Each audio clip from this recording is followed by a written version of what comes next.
G killing FPX in game number 3. A 2-1 victory, which surprised all of us. That's LPL for you. And we move forward into what could be maybe another upset. I'm Hysterix, this is Lyric, and it's Rogue Warriors versus Top Esports time, sir. Yeah, I'm excited. As not only an LPL commentator, but as a fan of the LPL, Rogue Warriors is probably the funnest team to watch. Yeah. Doesn't matter if they win, lose, or if you care about the score. They just always put up really crazy games. Like last split with the crazy IG backdoor. Like from the get-go, the team challenged some of the biggest teams in the league. We'll tell you a little bit about Rogue Warriors' roster if you didn't see in spring. There haven't been many changes, bar the jungle. Because remember, Rogue Warriors here are a team that were starting to build on the depth of experience of Haro, but also the individual talent that was rising up as well. Exactly. That's what surprises me is the fact that no one exited this roster. They got to keep all the pieces from spring that, gave a pretty decent performance. I think Crazy has potential. Zhong Wuji's always been someone you've looked at who can be a really top-tier AD carry, and Haro is kind of that defining player of their playstyle. And now there's a bit of a balance with Yodong, who previously was on the side of Vici Gaming in 2018 summer and 2019 summer as well. A player who in the past has been on the poorer iterations of Vici. He's also very young, though. Despite the fact he has experience, he's actually only 20 years old. So he still has a lot to improve and a lot that he could show us. See what the balance is here going with Haro here today. Let's also forget, or not forget rather, that Rogue Warriors were a team that forced the blood out in 2020 spring. I think they were, yes, well said. Lyric, would you like to talk us through this? So they have the third highest champion kills per minute in the LPL, which is really insane. First is IG, which makes sense. You know how they play. Second was Victory 5 with how they were lambs to a slaughter. So the fact that they are right up there with teams like that and how much fighting there is in a game is absolutely amazing. No matter what, if you're watching a Rogue Warriors game, from like 3 minutes in, there's going to be constant action. You're hoping that they're going to challenge Top Esports here today, because Top Esports in the past can be a bloody team as well. The individual talent strikes true, and there's a lot of fighting in those solo lanes. But let's speak a bit about Top Esports, because they are the MSC champions. More importantly as well, 2020 spring finalists up against JDG. Top Esports have run into our radars as a possible best team in the LPL. Yeah, and they were lucky to also hold on to that roster that did do so well at MSC. Of course, we did lose Photic, so he did move over to their LDL squad. So that's why today, Jackie Love actually isn't playing, and that's why Chocho's going to be filling in the AD carry position. Yeah, there's a recommendation from the doctor I hear there as well. So we see Chocho back as an AD carry. He was on the roster when Dan Gaming promoted through with his support Kat, who's now actually a commentator on the Chinese side of the LPL. And Chocho's also the long-standing member, like you just said. So I like that he's showing he's a team player that's willing to fill wherever it's necessary, and he's just more worried about how the team does, right? Not necessarily about his own position within the team. Of course, because we saw with Photic as well, how that bottom lane was kind of left to the wayside, and we talked a lot about Knight and 369. Just another reminder, I said it before, but even though we do have a different bottom lane, it's still Top Esports, still the MSC champions who came through and destroyed the likes of Gen G, and then went up pretty hard against FPX and just said no.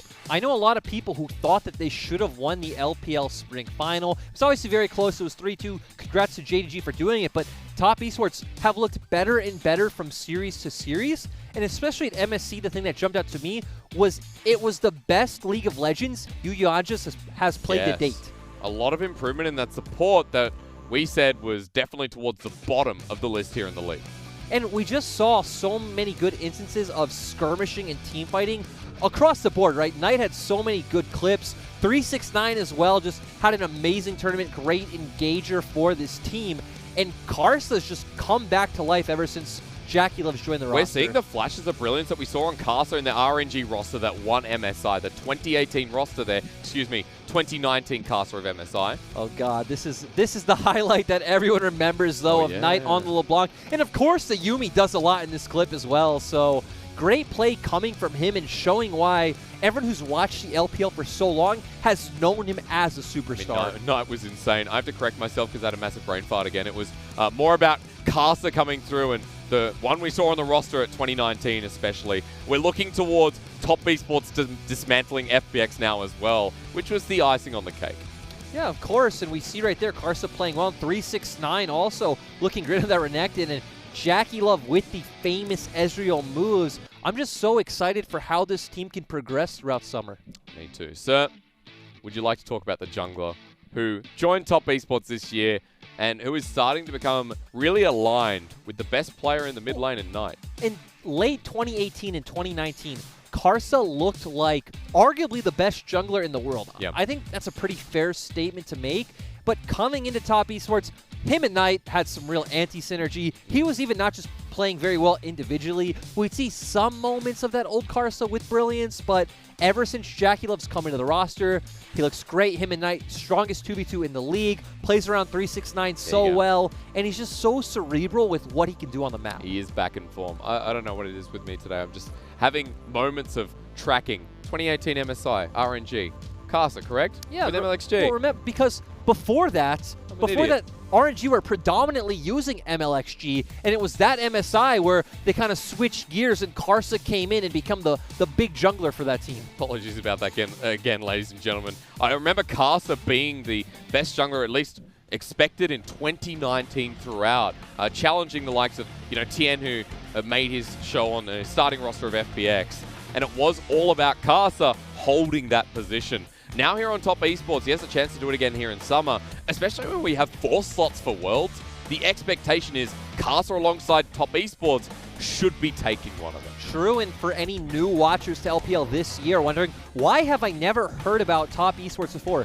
They actually missed out on Worlds by 1 game last split. They lost 3-2 to IG in the Gauntlet, which was IG coming back to form with kind of some crazy upset potential. Also, Game 5, the Shy Vladimir did have a big part in that as well. But hey, TS also learned and said, what can we take away as a learning experience? And they took away Jackie Love, quite literally. And, yeah, they look better for it. And I'm sure Jackie Love's pretty happy right now being on the Top Esports roster rather than staying with Invictus Gaming. They even said after MSC that this is only the start to winning trophies for them. They want to win everything this year. Of course they do, and they have the power to do so. 369 on your screen. Another player we haven't talked about yet, but 369 has put himself up as a top 2 top laner here in the LPL. I think that was even pretty evident coming off of the spring regular split performance. I remember, I think it was Imgoon got on our All-Pro second team, but it was definitely 369 who deserved it, and 369 ever since coming into the league last year has just looked phenomenal, and last year known as a bit of a, not necessarily a choker, but got some jitters when it came to the important games. I mean, it was his debut year, exactly, right? So he gets a bit of a pass, but this year he's second, and he didn't get those same chokes, especially on the international stage at MSC. And this just keeps driving home the point that we've been making a lot this week, that LPL has the best damn top laners in the world, and that's, I think you can look down even through like 1st through 10th place teams in the LPL, and you have some strong top laners across all of them. And names that aren't known to the rest of the world just yet. 369's a great example. Zoom's another one there who hasn't been to Worlds just yet. So we've got a lot to prove when they do eventually make the international stage as per expectations. We're running into this Rogue Warrior series with a Top Esports that, yes, may be weakened, but still has that same expectation to be strong here against RW. However, we just came through LNG and FPX, who LNG kind of took home the trophy against FPX, surprisingly enough. So anything is possible. Let's go into Game 1, pick and ban. I expect a very different draft phase from these two teams. Yeah, I want to see where TS goes with this last ban. The fact that, the AD carries are off the table. So right now we're already going to be looking towards Rogue Warriors, probably for the Aphelios. Now that the Ezreal's banned, you wouldn't expect him to go with something like a Trundle, which would be your only other option, or Graves, but... Yep, so what does Chocho have left? That's a good question. Do we go to the Ashe? Well, what does Chocho even play to begin with in AD carry? He hasn't been in AD carry for so long now. Misfortune would be the obvious LPL answer, but... Okay. You get both. You and what we saw at MSC was this Thresh kind of popping off. So here we go again. Yeah, so we get this nice champion pair solo. Misfortune brings the Lantern for safety. Now it's about what does Yodong play in the jungle, because he actually played just about everything on his time on Vici. He played all styles, whether it was like the farming style junglers, carries, early game gankers. The man could do it all. Now it's about, to me, where does Lei want to go in the bot lane? The only other thing they could do here is if they want to blind pick Renekton, because if you remember, that was like Crazy's signature champion in spring. Never mind. They're going to go Ornn instead. Oh, nice. That's a bit of a change. This was actually not a champion we saw Crazy play all that much, right? With Crazy, it was all about really Aatrox and Renekton, and then sometimes bringing out the Wukong, even at a pocket pick Rumble. Yeah, so there is a lot on the board, while Karsa's Lee Sin has become known, of course, across the world and here in the LPL. Let's remember when TS started making their resurgence through playoffs, Karsa was just locking that in on red side 1-2 like every game. Yeah. It didn't matter what else was open. It was always, okay, we're winning on Lee Sin, let's keep locking this in. But going to overall team compositions, I like what Rogue Warriors are doing. It's just full of meta power. It's all about front to back and scaling team fighting. So the LPL bread and butter, to where TS have a lot more mid-game power, right? We have that Misfortune who's about that level 6, and Lee Sin Thresh show really good pick potential and early game setup. Well, you can see that Rogue Warriors are starting to get rid of the top laners that can pile onto that. Also, Night Zoe, which needs to be feared. I want to see where TS go right now with, I'd assume, a top laner, since RW have already shown Ornn, because 369 is the type of player who's willing to pull out like Jace, Lucian, these types of Kayle, any type of carry champion he can get his hands on. I love that he mentioned the Kayle. He is very much like Nuguri in Damwon Gaming, in a sense, where the Shy was the comparison. Now I think more 369. We'll wait because we do have the Aatrox picked up instead. Something a bit more plainer, while Rogue Warriors give Ruby back as I was going to say, right, that this is what you would expect. This was pretty much Ruby's champion last split. He just sits mid, while at the time Haro would go and make plays on the side lanes, but he's still going to stick on this champion, and Lei coming out with the Bard. I actually checked another player's solo queue I checked. Wasn't playing much of the Bard, so this is quite a surprise. Bard is being played in the meta, so here we are. It's being picked a lot into the Thresh, so not really caring about that kill threat coming out from the hook. I'd say we're getting to that point where we can call it meta, right? Okay. We're kind of like hovering right on that edge of like, okay, well, this is meta in LPL. But now, mid lane Knight. He can pick whatever he wants, and he says, take me into the Kassadin. So he says, hey, they've opted into all scaling. We need some kind of insurance policy that can do well as well. Does good because it's the type of champion that can get right in the face of both Azir and Aphelios, and nothing can really stop him. But still, we expect TS to start the snowball rolling early, and if it goes late, I mean, Rogue Warriors' whole composition is scaling. Yeah, that's right. Versus elements of scaling, small elements of scaling in top esports. You still have a Kassadin though, so. And once again, you still have side lane threat coming out, right? So you'll always have that to fall back on when the time comes. You wouldn't call this a direct 1-3-1 though, would you? No. My problem with like calling things 1-3-1 is, like, let's look at things like Aatrox and Renekton. They aren't realistically going to walk up and hit the turret against most champions, right? Sure, they can get side lane pressure, but they're going to use that pressure to create pressure in a play somewhere else. Okay. Well, it makes sense because 369 and I guess the rest of top esports, let's just give a quick run to their identity as to what they did different from Invictus Gaming. Strong lanes, yes. But as you said last week, that's where they separate from IG, where top esports are very good at grouping up, using those individual leads, and then affecting the rest of the map. Exactly. So they'll still draft, especially for their soul laners, like very favorable matchups. But typically, unlike IG, they still make very cohesive compositions. And then after they do snowball those individual leads, it's about grouping up for the objective, you know, unlike a team like IG. Where for Rogue Warriors, towards the end of the split, we saw some real bloody measures taken. But more importantly as well, they started working as a cohesive unit as well. I want to see what Rogue Warriors are capable of here against the MSC champions. It'll be a big task, but they've got a hell of a lot of scaling here running into game one.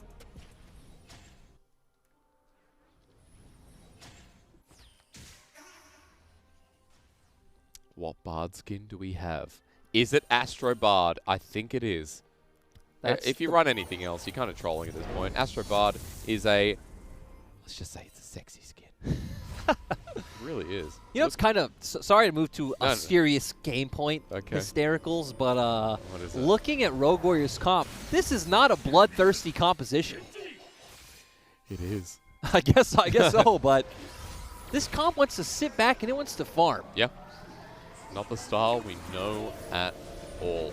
I also want to point out, very uncommon to see lethal tempo in the LPL. I know, especially over in the LCK, when someone like Faker plays Azir, it is more often than not lethal tempo, especially towards the team fighting. We see Electrocute here. We see I'd say Comet is probably the most common one you see, but he's not playing this matchup to just really harshly bullied out early. He's gonna realistically do that anyway for the fact that he is the Azir and he does have the range advantage. But he's just playing to scale up and get as much DPS as he can. Jeez, I cannot speak today. Hey, I'm learning from Dagda yesterday because I watched. I heard he wasn't able to speak. Hey, just pause a second. It's me. Jung Wooji is at half health. That's because Yuyan just started with the Flay, stacked up, ordered him once, and Chocho got one off as well. Lei at half health too. Big trades here for the bottom lane for Top Esports. And we have a Philios Bard on one side. As another one lands. I'm sorry, it wasn't Flay starting. It was just good trading. Was the death sentence, in fact, to correct myself. So Yuanja lands again onto Lei. Against Misfortune and Thresh. So we would expect the Top Esports bot lane to come out ahead in these early trades. Maybe the unexpected thing is the fact that, again, it's Chocho and Yuanja. Not Jackie Love, that's right. And we do see Knight going for the fleet footwork. Sometimes you have very alpha players who do come in with the Conqueror and say, we don't need fleet footwork for lane. We're going to play for that later damage. He is that kind of alpha player, but it's he nice is, to show a bit of respect. Not going to disrespect Ruby. Of course, this is Ruby's champion as well, so if there's going to be a time where you're going to show Ruby a lot of respect, it is when he's on this Azir. Notice that Knight went for the, not Demolish, Resolve as his secondary tree as well. Yodong now towards the bottom side of the map. Now, he's got PTA, but he also has Water Walking by the looks of it and is heading up towards the enemy jungle, but there's nothing here. Karsa left it bone dry. Nope, so Karsa doing a good job, and Yodong trying to find a sort of play can make, but I'm just going to keep reiterating this, that Rogue Warriors don't have to do that. Yodong realistically doesn't have to do anything than farm up his own jungle, look for, you know, one side of the Scuttle Crabs. Both of his side lanes right now are pushing, so he should get whatever pick he wants. And he has the safety of picking this topside Scuttle, while Carson needs to be the one to be proactive, and he's doing it. On top of Crazy, now the escape as the Searing Charge is there, but he gets knocked away, flashed away. Matched by Carson as a cripple, and the match from 369. Sonic Wave Resonating Strike, and Yodong can't get there in time. Karsa picks up first blood. This is Top Esports bread and butter. It's always with Karsa pairing up with 369. It's by far his favorite lane to gank, whatever the communication is between them, but just very textbook, and Top Esports pulled it off well. Karsa sticking around on this side of the map after Teleport's been used by Crazy to get back into this lane, so potential for a regank with no flash available, but granted, 369 and Karsa matched with their own. And the problem is, if he does go for that, he's going to be losing out on a lot of tempo on the bottom half of the map with the fact that Yodong did already recall, but he's actually going to look for that play. Okay, into the brush. He won't be spotted out. Yeah, and depending on how much time he takes on this and whether he shows, it might even lead Rogue Warriors to being able to pick up an early dragon if, you know, this drags on for the next, like, 20 seconds. Because at the very least, double Scuttle's great. And you're right, the dragon in 25 seconds, but also note, Karsa's using Tien's Lee Sin skin. That's cute. But he's going to be backing off. The gank stops there. And Yodong into the enemy jungle yet again. But this time he has something to collect. Going to be able to pick up that Karamp. And I don't want to... Ooh, actually, Magical Journey. Oh, very true. The backwards gank. Top Esports are not expecting this. Actually, Ping's going down for assistance. They're being so patient.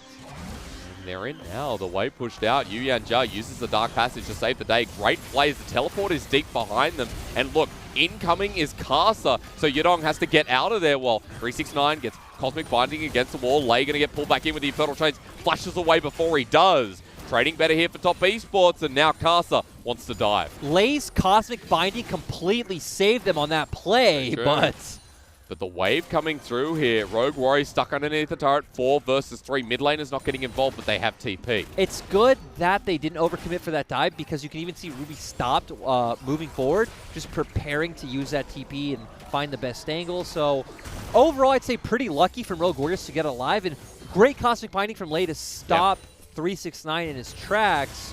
We saw the TP meanwhile, though, Lyric. Knight has gone to the top lane. So we are actually seeing the swap come through for now. Of course, having to do it so they don't lose out on any CS across the map. Sure. Knight's wave was already pushed in, so 369 just able to go and answer that himself. Dragon being started here. And the mountain going to be kicked off while Yodong is looking to challenge. Level advantage for the Trundle. He doesn't use it on the pit. Oh, yeah. I mean, realistically, I don't think they should be challenging for it regardless. But Pillar's going to go up. Karsa has now hit 5 after that. The Flay, Yuyan left on his lonesome. He does have flash, burns it to get over the wall, and Chocho can't help his support. So small flash, a bit of a win for the side of Rogue Warriors. And the game pace going like this is not the Rogue Warriors game I came to expect. No. It's one that showing a bit of control here for Top Esports. At the very least, they have a small gold lead with the Mountain Dragon in the back pocket. But as you said, you set up the compositions for hard scaling on the side of Rogue Warriors where they can sit back. And for Top Esports, they need to get that ball rolling. So this is what you come to expect here with the gold lead. And you can see even 369 trying to be proactive with his vision, also helping secure the scuttle. And for the side of Rogue Warriors, Knight can be a huge menace in the late game, but... For the Forge God, we're fighting yet again. Rogue Warriors want to take this double knockup. 369 is dead as well. Rogue Warriors, their comp may be slower, Lyric, but they are not. Yeah, Lei playing very well. Good ultimate coming out from Crazy as well. And I was going to say, even if Knight turns into a late game menace, Lei is going to have the ability to shut him down with a Great Tempered Fate. Sure. Or even the rest of the team down. Think about it. Knight jumps in, the rest of Top Esports in some capacity grouped up. You ult all of them, and the rest of your players focus on Knight. There's a lot of ways that this can go awry, depending on, you know, Lei's Bard play. And if the game keeps going like this, I mean, it's going to be easier and easier for Rogue Warriors to get to a point of the game where they can't be defeated. And right now, Knight, he does have 6. He's starting to roam around. 7, I should say, with the Blasting Wand. But before, Ruby picked up the Stinger as well, and he's just clearing out these waves. Crazy getting 2 plates on Ornn.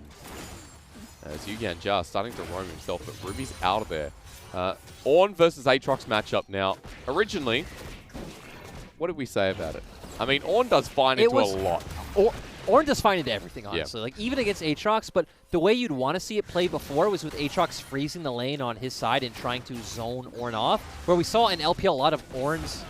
I'm going to stop. Yeah, we don't have time to talk this game, do we? His kickback secures the Rift Herald, but can he pick it up? I mean, yes. Carson needs to walk in now. Ruby's trying to zone him off, but he can't. Knight's out of there as well, and yeah, you were right. He does. He's out. Realistically, even if he would have died from picking it up, it still would have been worth for him to do it, most likely. So, overall, TS get the objective. We don't get to talk about Ornn or Aatrox. It don't even matter. We see this matchup all the time. Yeah, we do. Just my curiosity. I know in the LCK it's pretty much always about Ornn. But well, because you'll actually hear certain people like LS say it's Ornn favored, but yep. You'll hear a lot of pros come out the opposite way. Players like Blippo who will say, oh no, Aatrox has the way to win this lane. Well, we're just taking a quick gander here. Once again to remind you, this is a big matchup, and it is the grand final rematch. The bout Top Esports want revenge for. Pictured is Jackie Love. Hopefully we see him there this weekend. June 14th, that's coming up. That's literally the McGregor versus Floyd Mayweather fight, except it's going to be a lot closer with, you know, McGregor putting it up more of a fight. You know, as someone who watches both fights and boxing, I don't appreciate your references. Why? That was good. I don't think it was good. I don't watch much fighting. I know you don't. So by the reference, I know you don't. So let's move on. Okay. You do watch a lot of fighting. You're an aggressive man.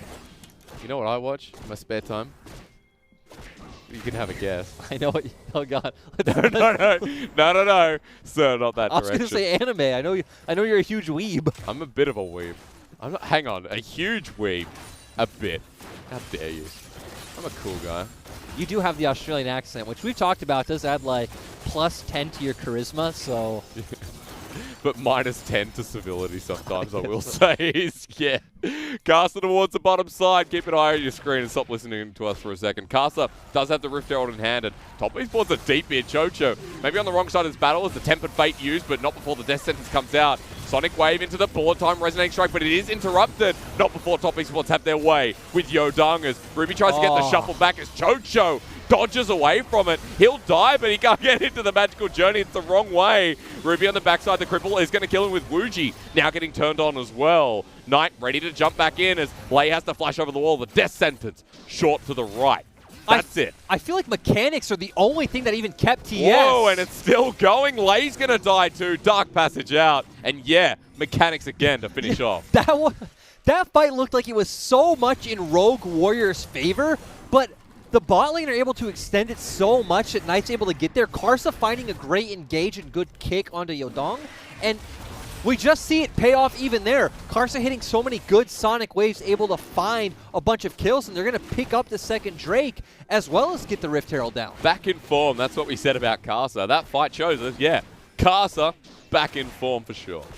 And this guy is both an LMS champion, an LPL champion, an MSI champion. He's got 4 LMS an MSC titles. champion. Yeah. Like, this guy is decorated. Here we see it, right? They buy enough time for Knight to get here. Great kick coming up from Karsa. Does run around. A bit disappointing from Ruby, but is still able to get the kill. And keep your eyes on Karsa because he's going to run forward. He's going to hit the Q on Jung Wooji, but still secures the kill onto Ruby itself. This is going to keep going, and then Karsa's just going to hit a really great Sonic wave here. Just secure another kill. And you don't think he's going to go back in. That's why Jung Wooji separates for the second. Dark Passage to get him out. Nicely coordinated. As we come back to live, we're fighting again. We told you this would be bloody, and I think Rogue Warriors tried to dive. It looked like it, but yeah, 369 had to use Flash as well as his World Ender, so... But going back to what we just said, he's won 2 regions, he's won an MSI, and he's won an MSC. If this guy can win a Worlds, that resume is damn impressive. I mean, one of the best players to ever play the game, right? Yeah. I mean, that might be the most impressive resume. Even, well... the Faker one's always hard, right? The Faker 3 World Champions thing's pretty big. Yeah. Tempered Fate's here again. Chocho, can he take the Dark Passage? Not if they're on top of it. Jung Wooji is spinning to win, grabbing him down, and Chocho just has to fight his way out, which at this point isn't possible. Really nicely done from Lei, yet again on his Bard. Lei, even last split, was one of the standout players to me on the Rogue Warriors team. Of course, his Thresh is always the big one, but we're seeing a lot of players who do gravitate towards that Thresh, also have amazing Bards. Just a quick talk about Lei. 2015 is when he started back on Royal Club, if I'm not mistaken. We do remember him as a former player for Royal. He's been around a while. He's got so much experience. Some old players actually returning the split. Yu Yancha is just threatening there in the bottom lane. In fact, Cast is actually mid. And Ruby is in range of getting kick flashed at this point, so he's going to back away. Back to Lei for a second. He didn't have a team last summer. Oh, yeah. He played on Victory 5 in spring. It was the one with Jinu and Pepper, right? Yep. And Korn mid, I think. Exactly. And then in summer, he didn't play. So had to split off, comes back with this Rogue Warriors team replacing Killua, and I'd say it's looked pretty good. Yes. Partnering well with Jung Wooji, and I think the biggest thing with Jung Wooji is he needed a strong support. He needed a strong voice of a support where Killua didn't have as much experience. I also want to point out that Rogue Warriors finished 13th last split, but it was only 1 win under 8th. Yeah. They were 7-9, like every other team that was 7-9. Our 9th to 14th was separated by individual games. Exactly. Yeah. They were all 7-9. So 1 series under the 8th place. That was Rogue Warriors. So our bottom tier teams are still very much middle of the pack teams. Yeah, this is don't get us wrong, this is a bubble team, right? And that's why, much like LNG, if they can do something here against top esports, it will be a very big occasion for them. Rogue Warriors right now starting onto the Rift Herald, 14 minutes into this game. This Rift Herald is going to mean a lot with a team like RW, especially a team that's already picked up their first items across the board. As Yodang picks that one up and top side available. You can just walk up top and maybe even go threaten this on the second turret. I wouldn't actually. Your composition's not meant to play around side lanes, so you don't need those longer lanes. Go and open up mid, especially when you look at TS's comp. They don't exactly have good wave clear, right? They have the Misfortune, that's about it. So if you can open up that mid turret, which you already see pings coming down on, this feels really great as Rogue Warriors. Castle is behind it, but yeah, Rogue Warriors have grouped up first. Chocho here has the bullet time available, but won't use it for now until everyone else comes on in. The Tempered Fate used, but the Pillar pushes him out of it. Dark Passage just to save him in case. Sun Turret's going to go up as well. Would have been nice had they gotten that, because they could have gotten the turret as well as a pick, but still, if you're RW, you feel great for that. You're not even 1K gold down. Yeah. We don't need to keep mentioning scaling. I think everyone at home knows to look at Aphelios, Azir, Trundle, Ornn and be like, okay, well, this is about the late game. Plus, remember, it's always different when you have an Ornn in the game. When he hits level 13 with his core items, that gold value is going to change drastically. Exactly. So, for the side of Rogue Warriors, things are still looking fine. But even for TS, I'm going to be honest, I don't think Soul Point matters all that much for them. But they do have the 2 dragon stack. See, here's the thing. A Cloud Soul on Kassadin still. It's always nice. It's nice. But yeah, I agree. It's not going to be like end of the world for Rogue Warriors. Exactly. It's not going to be like we can't play this game anymore. Which maybe, you know, if you did have an Ocean or an Infernal on that Kassadin, would be quite scary. Even something like an Infernal Soul with a Misfortune would be pretty nice. Cloud's going to come up anyway, but this time Rogue Warriors have priority over. You can see Top Esports have just reset. They don't care at the moment anyway.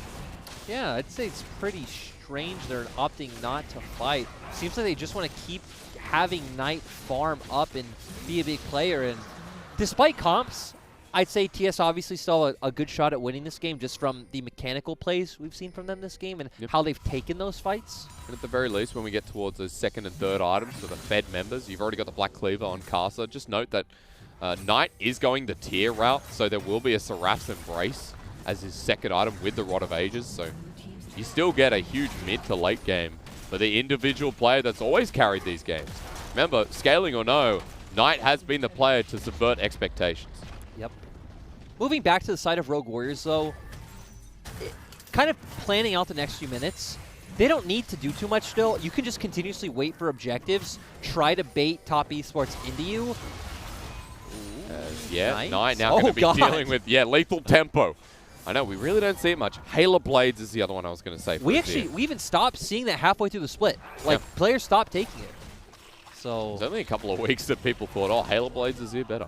Still feels pretty nice, to be fair. I remember there was a few weeks we saw it on everything. We saw it on, you know, the Callista, the Azir. We still see it on Callista, though. We saw it on Echo. Of course, we still see it on Callista, but like everyone was trying it out on different champions. Oh yeah, the Echo one was interesting. Yeah, so it was quite an interesting time. But going back, Rogue Warriors don't realistically need to do anything, but if they do want to look for plays, I'd say it'd be around having Trundle show mid first, pair up with Lei, and then looking for a play with that Bard ultimate. If not, you can just continuously farm up, keep getting those core items, wait for the next Dragon, walk over to Dragon, try to say, hey, Top Esports, walk into us. If not, you take the objective for free. If so, you know, you hopefully win the team fight. For TS, so we want to see Karsa pair up, preferably with Knight on a side lane and look for a pick. Like Yodung's doing with Ruby at this point. The shuffle backwards, dodge away from Knight, which is nice, but now he has to make the grand escape. Second Rift Walk going to be over the wall, but Lei's on his way as that ulti sends him back into the team. He's burning down. All they need is a couple of more autos. The flash forward, the chomp down. Knight against the wall, and Yodung wants to give it over to Ruby. What a guy, because that's a big shutdown.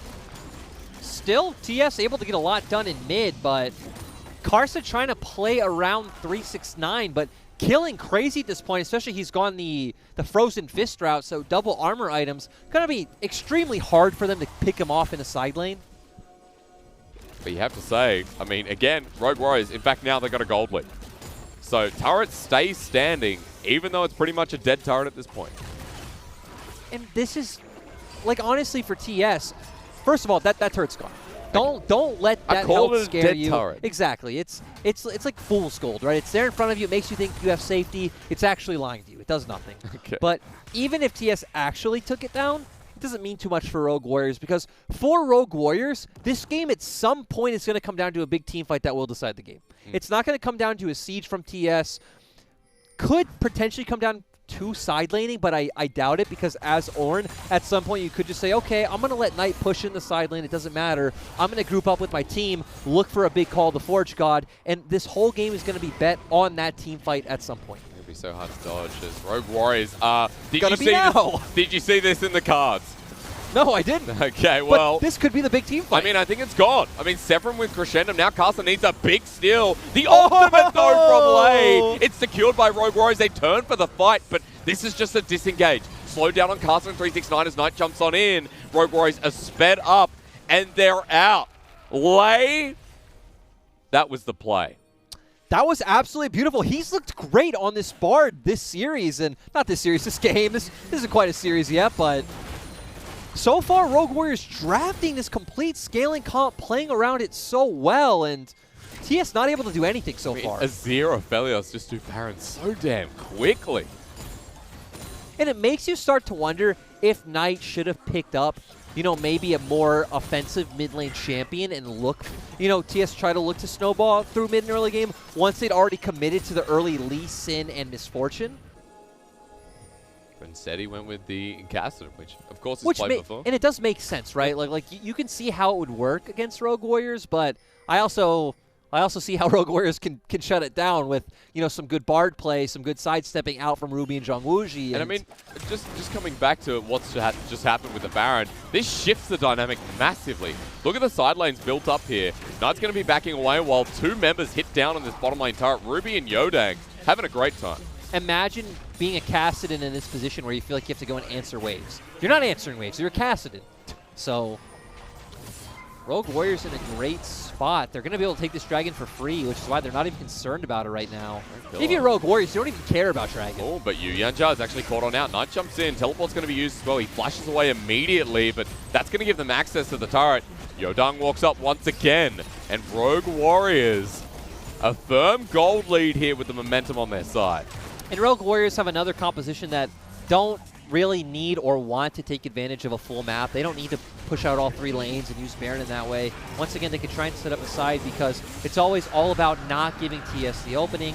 Just play a 2-lane setup. Your composition's meant to be grouped as 5 anyway. You know what's going to suck is that Rogue Warriors get all 4 clouds. At this point, that's the direction they're shifting in. That's 40% ult CDR. Forget the soul for a second. That's pretty busted. Well, exactly. That's what matters, right? That's the oppressive part. 40% ult CDR. Imagine Bard throwing out ult off cooldown. Moonlight Vigil, like, off cooldown. It's going to be ridiculous. You're going to have so many more options to engage with Crazy. Already got 20% as the engage here for Casa. Going to kick back Yodang once again. This is the 3 versus 1 as the Ignite goes down. They will kill him in the end. A good pick to halt this Baron play, but that's okay. It was already halted anyway. You know what's been really interesting, too, is the way Rogue Warriors have played this game is not just continuously grouping up as 5 in mid. We've seen Yodang continuously group up with Ruby in a side lane and look for picks, which Azir and Trundle is not the type of combo you think to group in side lane and look for picks, right? That's that's a LeBlanc Rek'Sai, LeBlanc Lee Sin type of play, and Echo and Jarvan, something along those lines, not Azir and Trundle. But they've been making it work, and it's looked beautiful. An interesting combination. That pick there for Top Esports did slow the game down a little bit from where Rogue Warriors were, but that's still fine. We're going to see more of those. Kill did go over tonight, and more importantly, he has that Seraph's Embraces. He just lets that get stolen. Ruby says thank you for the leash. And we do see Yanja going with the Redemption, which does make sense with, the fact that they've kind of fallen behind in how they're looking to approach these team fights. What's next? They're grouping. I've already said the name of the game for Rogue Warriors is neutral objectives. Realistically, Rogue Warriors only should and need to look for picks if it's TS overstepping. They could continuously push up waves and, try to siege, but you're just going to, Chocho's just going to throw it a bullet time, or they're going to stack his 5, so you're realistically not going to get anything done. So just continuously push out these side waves, walk into their jungle, put down vision, wait for the Baron or Dragon, go take it. If they don't confront you again, you get the objective and you group up once again. Did you know what I was It's rinse and repeat for Rogue Warriors. Yeah. I was going to ask you more towards the side of Top Esports too. Knight and Casa are actually staying grouped here as well. A great pillar placement behind the turret as Rogue Warriors are just walking up and again. Lay hits a 2-man. Tempered Fate. Golden again as the bullet time maybe disrupts here, but Yu Yanja is just dead while Knight gets clapped. Redemption comes down a little bit too late, as this trade-off here is so much better for Rogue Warriors yet again. Okay, Bard's meta, dude. Bard is meta, my friend. Oh, what gave it away? Inhibitor turret going down. Big death timer here for Yu Yanja. He's 15 seconds away from coming up. Inhibitor goes down with TP to the backside. Knight has movement speed boost, and now he wants to jump onto Rogue Warriors. They think something's up. There were a couple of ults used while 369 has his World Ender available. Okay, the jump in first onto Knight. They turn for the engage, but a bit too far forward. The kick goes backwards. Low health bars as Ruby starts hitting Knight pretty hard. Runs away. Has the Sun Turret to build the space here as Casa into the backline. Needs to find his way, but he doesn't have the kick available. Low health bars again to be reiterated on Rogue Warriors. Casa wants his way in. Tempered Fate is up once again for Lei, though. But a Magical Journey actually might have just gotten them out. Ruby, though. Ruby didn't get in time, but they don't know that. They think he's out. The ultimate con. Oh my god. And that was looking pretty dicey for Rogue Warriors because one of the most important aspects of how they fight against TS is those disengage tools from the Tempered Fate and also the Emperor's Divide. They didn't have either of those up when that started, so I was pretty scared for them, but they were able to buy time long enough. Great formation and great posturing as well, sticking together as 5, and just amazing Bard play coming out from Lei. And this game has been slow but fast, right? There haven't been a lot of kills, which is why we think it's slow, but we've seen a lot of back and forth plays across the map, which have made this exciting. And right there, that is absolutely beautiful. We see the Ornn ultimate coming out from Crazy as well, keeping Karsa back. And good bullet time, honestly, coming out from Chocho. We see Jung Wooji get low, but great play coming out from Ruby in the back line. As we're building up towards that fight again, Rogue Warriors have pushed up mid lane as we've come back. But note that massive wave in the top side that is going to crash eventually with Baron now on the map for Rogue Warriors. And if you're Rogue Warriors, you could, once again, play patient. Go back to mid, clear this out. You only need to send 1 or 2 people to clear out that dragon, whether it's Jung Wooji or you want to send Yodong or Ruby, anything like that. Have them do that, keep pressuring these waves, walk back over to Baron, clear out the vision. I would say sweep out the flank wars, but if you know no one on TS has TP, it's not that big of a deal. And just start baiting around that Baron and look for the fight. It was used before when they tried to flank them before they got out with the Magical Journey. Soul Point now. Third Cloud, TES. We have Ornn items, and I love Ruby does have that upgraded death cap. But is Yodong called out? No. Good He's pillar. in really good pillars this game. Yeah. So once again, a lot of these players who used to play on old Vichis and OMG squads kind of disappearing and making resurgences in the LPL. Feeding them something. And Top Esports have gotten a bit of vision control around this Baron. Look at where they are, but Rogue Warriors coming on in. This Baron has been started, but the Tempered Fate used on Yu Yuan Zhao is the Call the Forge God onto the backline. Doesn't really do too much from Crazy. That is 2 ultimates down, but remember, triple cloud, so look at the timing on those resets. That's true. Those ults were not clean, but as Rogue Warriors, you wait like 30 more seconds, they're back up, you look for it again. Lei's looking, though, with the Magical Journey onto Yu Yuan Zhao, who lands with the box, wants to flay as well, but he's getting hit hard. And Lei picks up the kill with the help of his 80k. Rogue Warriors with a numbers advantage, but they've just collapsed. The Wombo on top is all Top Esports needed.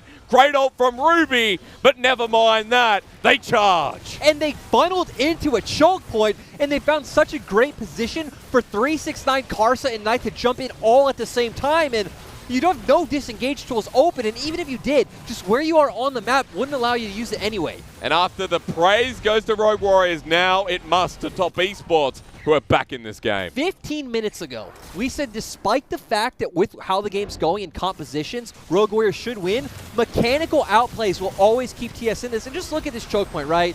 If Knight, Karsa, and 369 just combo this so perfectly, Karsa jumps in, Knight and 369 all at the same time. They just land so much AoE burst all the members, and I don't think the Emperor's Divide would have mattered anyway. And Karsa's 3-man kick as well lines them up. He's got a lethality item. He hurts still at this point in the game. 2 amazing clips in this game so far. Just very clean play from, again, MSC and MSI champion. I'm going to keep saying that because it sounds cool. It does. It does sound cool. I mean, you got to add the 4-time LMS, 2-time LPL, and then you build up to the MSC and MSI, right? I'm just saying he hasn't won as many LMSs as Sword Art and Maple, so... That doesn't matter. I know. They're not in this Top Esports roster. Because he was here winning LPL and winning MSI. Also true. He was in the better league. See, I can say that now.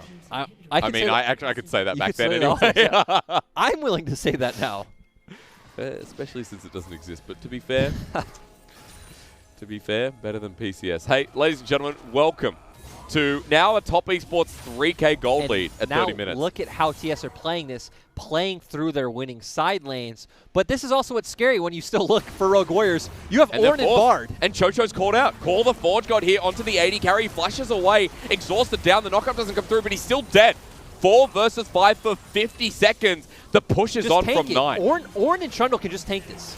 That's why this is why I said TS's comp still looks hard, because Crazy can just always come, and they have those 2 options available to just keep going. And just ignore sides. All they have to do right now is continue forward. The 4 versus 5 is here. Castle looking for the kick. He finds it onto the 80 carry. Jung Wooji though ult before he dies, and Ruby with the shuffle back may have secured this game. Not until 369 jumps on in though. The Aatrox is still pretty massive as Crazy gets the knockback.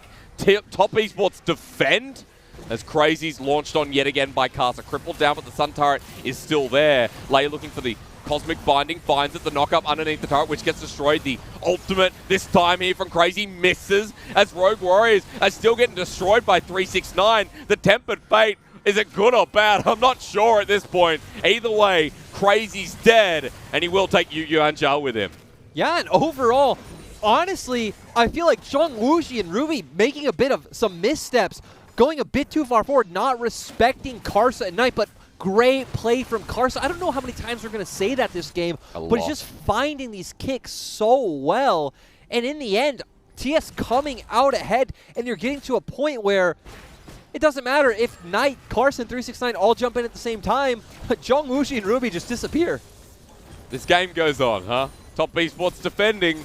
Inhibitor down mid, but we'll have a look at this again. And let's see, Karsa goes in, finds a perfect ward-hopping flash onto Zhong Wuji. I want to keep my eyes on Ruby right now. Ruby jumps forward aggressively. He's actually taking turret right now, so... Because think about it, you have these two huge damage dealers. If one goes down, it shouldn't matter. You still have the other one, but... Did Ruby start teleporting in the middle of that fight? He looked like he did. He did. I don't think it mattered anyway. After he went for the Shurima Shuffle, going in so aggressively when he didn't need to. Bit of panic at the disco, huh? You're trying to keep TS away from you. All right, but Karsa might actually be caught out here again. Ultimate use that might save his life, or rather, secure his death. Shut down here for Rogue Warriors. They've found the jungler in front of the Cloud Solar's Knight now. Has to jump back in the pit, but low health bars. He's over the wall. This Kassadin has scaled, but in the middle. Can he get out with the Dark Passage? Yes, but locked on down with Gravitum. He's burning. He's ticking. He's out with the Rift Walk. Rather limp. At this point, the death sentence lands, but they're chasing someone else's. Chocho is going to go down to Ruby. We're looking at the wrong camera. Take us elsewhere, because Rogue Warriors have found crucial members, and Ruby is feeling himself here on this Azir. Forward he goes onto Yu Yuanjia, and forward Rogue Warriors go to end this game. Yeah, this looks like it should just be over. But Top Esports want to get the flank done, but onto the Nexus. The focus is here, and Rogue Warriors shuffle them back. The focus, the priority, it's there, but on top of the Nexus, they just need to auto Zhong Wuji. Can't get it in time. Minion destroyed. Top Esports, hold on. Are they going to be able to go for the end themselves? They have 40 seconds. Okay, I'm a bit too hyped from that last play. Crazy's coming up. They still have all inhibitors open. A lot of turrets there as well. Padding on the base. Sir, let's reset. Are there any wards in front of that Nexus? I don't think so. There are not. No teleport available so Ruby either. Not going to be able to go for any kind of crazy play. But I wonder. No, there's no way they can 20 go for seconds this, right? on Ruby, 5 seconds on Yodung, and Lay is in 10. He has the Tempered Fate. I think as long as Crazy and Yodong, okay, cool. Yeah. I think as long as they aren't over ambitious, they should be fine. Okay. Rogue Warriors, their first game of the split, they're doing it again, much like they did against IG. Wasn't their first game, excuse me, but it was one of them. I think all of us who were watching at home remember Ur and Dagda's series against RNG. Let's see how this happens. So they go forward and goes for the Tempered Fate. That doesn't matter, actually. Realistically, just Knight shutting everyone down, having enough damage, yeah. 8-2 and 5. The Kassadin has hit that point. He's also hit a Flame Horizon too.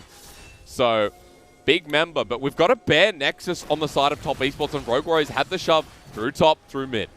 And the Flame Horizon doesn't matter. He's off in a silent. Rogue Warriors is constantly grouped as 5. So, now we're at the point, guys. It's one team fight to end it all. Yes. With bottom lane open, it's just that easy. Nyodung wants to find Yu Yuanjia. It's one mistake that dictates this game as the ultimate lands again. The Tempered Fate with Call the Forge God landed on top of 369's coming in for the flank. They're targeting the support, and Ruby has miss-ultied. Knight jumps in, the bullet time takes down Lay, and Rogue Warriors have flubbed this one up as on top of Crazy in the backline. 369 wants to take down Zhong Wuji, but Aphelios heals it up. He's still alive. Look at Zhong Wuji. It's Knight versus him. Onto the backline, the Kassadin's there. Knight does it again. A triple, make it his second quadra as 369 takes that away. Top Esports can't be stopped. Top Esports completely capitalizing on Rogue Warriors' mistakes, and death timers are too long. This game should be over. Into the base, Rogue Warriors were one hit away from that Nexus. Game 1 has launched this series into overdrive. They'll take down the inhibitor, and here comes the turrets next. This game was just a complete skill test for TES, though. And Knight jumped out of its shadow and said, if you say skill, it's me as a mid laner along side 369. Game 1 only just in the bag.